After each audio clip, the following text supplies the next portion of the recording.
Welcome into Sports Sunday. I'm Jen Chapman. BJ Milliken has the weekend off. The Alabama softball team's task of becoming only the third team in the history of Women's College World Series to go through the losers bracket and win became a little bit more difficult when their double elimination game against LSU last night didn't get underway until after 10:30 p.m. Auburn and UCLA went into extra innings, and that delayed Bama's start by over 2 hours. So the late night game featuring Sydney Littlejohn on the mound for the Tide has thrown 2 perfect games this season. Top of the first, Alabama looking ready to play. Marissa Runyon becomes Alabama's all-time single season RBI leader. Her 80th on the season gives the Tide the early 1-0 lead. This game really off to a hot start. Tigers respond. Savannah Jaquish smacks one right up the middle. She brings in LSU's first run of the game with an RBI double for her. Just like that, we are tied at 1. Next at bat, Kelsey Kloss finds the gap in left center field. That scores Jaquish, and then a throwing error at second turns this one from an RBI double to Kloss making her way around the bases. She'll beat the throw to the plate, and the Tigers are jacked. They are taking the 3-1 lead. Alabama, though, trying to regroup, get things under control.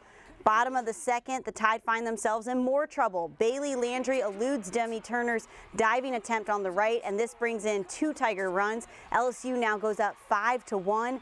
Alabama goes to their bullpen in the 4th inning, bringing in Leslie Jury, and she delivers big for the Tide. 2 immediate strikeouts to close out the 4th inning.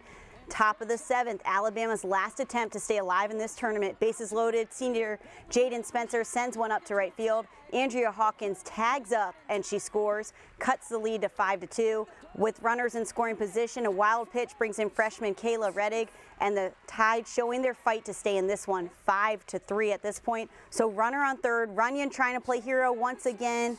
This one would be grounded out to first, and with that, the Tide's 2015 season comes to an end. I always ask them to at least get the tying run at the plate at the very end, and we had the winning run. And so they showed a lot of fight, a lot of grit still, but we had a couple innings where, you know, we'd get the lead off on, and then the offense stalled. And it's just like, you know, a football team that goes 60 yards and then all of a sudden goes over 4 and has to punt. And it's just unfortunate. It's just, you know, one of the things that we worked on for the last 2 weeks was passing it down. The margin for error is just very small, and if we're not getting the hits done, then we have to play great defense. And tonight that just, you know, I felt like we had a good defense. We just had that one miscue, and we just weren't hitting the ball that well. We didn't get the clutch hits every single time like we needed to. And good teams we played against, and when you come here, it's like you can flip a coin, and it's whoever's going to win, you know, flip a coin. It was unfortunate that we didn't have a lot of timely hits, but you can't say that this team didn't fight. You cannot say that because we left it all out there on that field. You saw that in the last inning. You can't make adjustments. And we did what we could. We did all we knew how to do. We tried our best. We gave it our all. It didn't fall our way, and it wasn't meant to be. So Alabama finishes the season with a 48-15 record. They are now graduating the remaining 2012 National Championship girls. So next year's squad will all be looking for their first national title, and that includes 6 new faces that will be added to the roster. It's been a historic season for the Auburn Tigers, their first appearance at the Women's College World Series. Yesterday, getting the program's first win at the WCWS, and then winning again in a thriller against UCLA in 10 innings. So last night, they get to face today the top-ranked Florida Gators. This one also goes the distance to extra innings, bottom of the 8th. Florida with the winning run on third, but Morgan Estelle is all over this. The tremendous throw to the plate beats Francesca Martinez. Huge double play. Auburn taking this one to the 9th inning. So to the top of the 9th, we go 2 on and 2 out. USA Softball National Collegiate Player of the Year Lauren Hager ends the threat with her 6th strikeout of the game. There's a reason why she's the Player of the Year. Bottom of the 9th, runner on second, freshman Nicole DeWitt perfectly places one out to left. Justine McLean, she's going to beat the throw to home, and the Gators are headed back to the National Championship Series. They will face Michigan. Auburn's historic run comes to an end. These kids were picked to finish 8th in our conference, and yet they were one of 4 remaining teams in the College World Series. That says a lot about character. It says a lot about drive, competitiveness.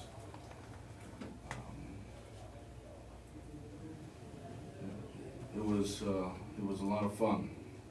I think I can speak for all of us when I say that we all had a blast yesterday. I mean, that's what you live for, those long inning games, and I just think that from here on out we'll be able to draw from this experience, and I think it really kind of bound us together as a team, and that's something that no one will be able to take from us. So Auburn finishes their season of first at 56-11, first SEC title, first College World Series, and they did all this with a pretty young team, only 3 seniors on the roster.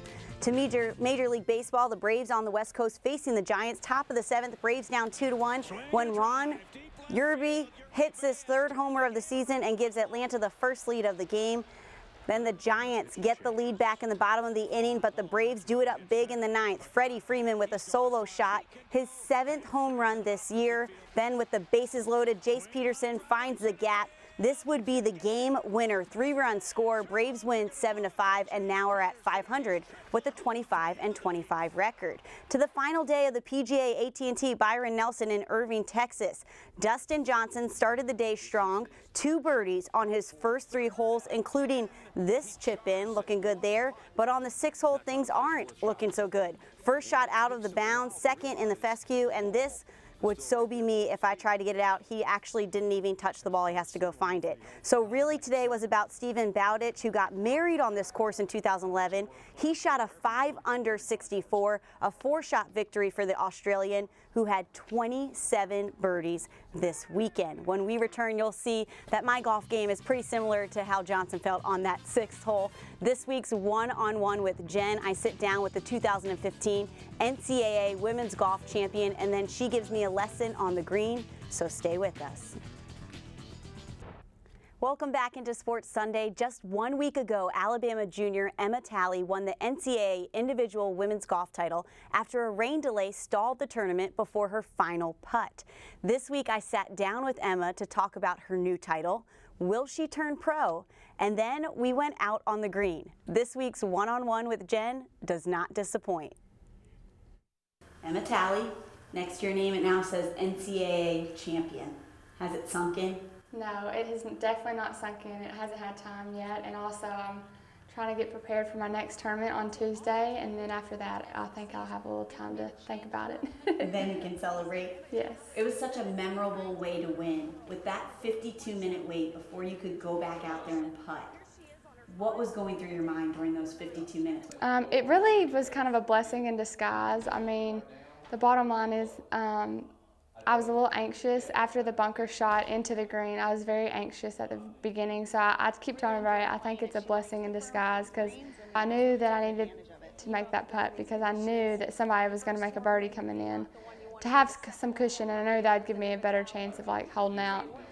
Someone could have come and beaten me as well, because they had several more holes left. And then I told Mick it's funny how my nerves left me while I was waiting, and then as soon as I stepped back on the green, all those nerves came rushing back to me, but thankfully I made the putt. How about the wait while the other girls were finishing their round? What was that like for you? That was the worst part of the whole week.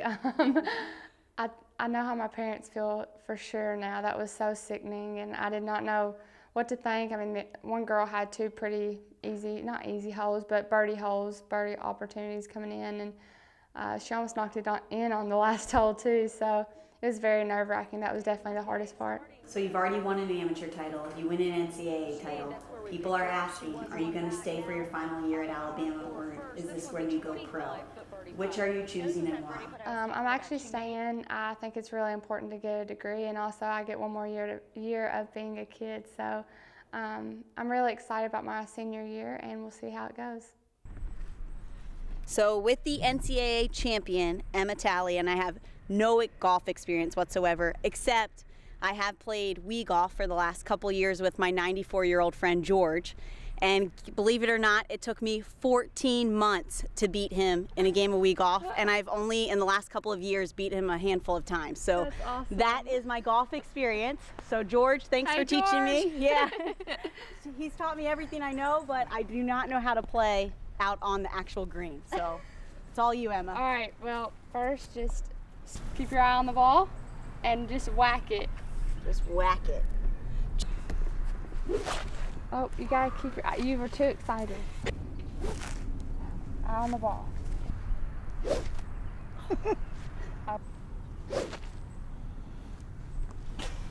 I'm good at making sound effects.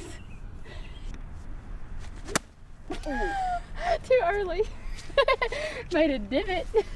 No, that's normal. Not very good at this. I think I need to stick to Wii golf. Well, not very good at Wii golf either. I'll stick to running. You're gonna come back, shoulder to shoulder, and follow through so much that you almost have to step forward. That's how fast you want to swing forward. Shoulder like that. but you don't really want to do that, but that's just what you Oh, wanna I feel don't like. do it. Just shoulder to shoulder. Yeah, that was good. Question. How do I know where it's going out there? Well, you have to learn how to line up, but that's another. We'll save that for another day. Okay. Oh, that one really was good too. It's getting better. It is getting better. We've got a lot to practice. So let's end on someone who actually knows how to do it. So Emma can show Can we us hit how it's this? really done with the driver.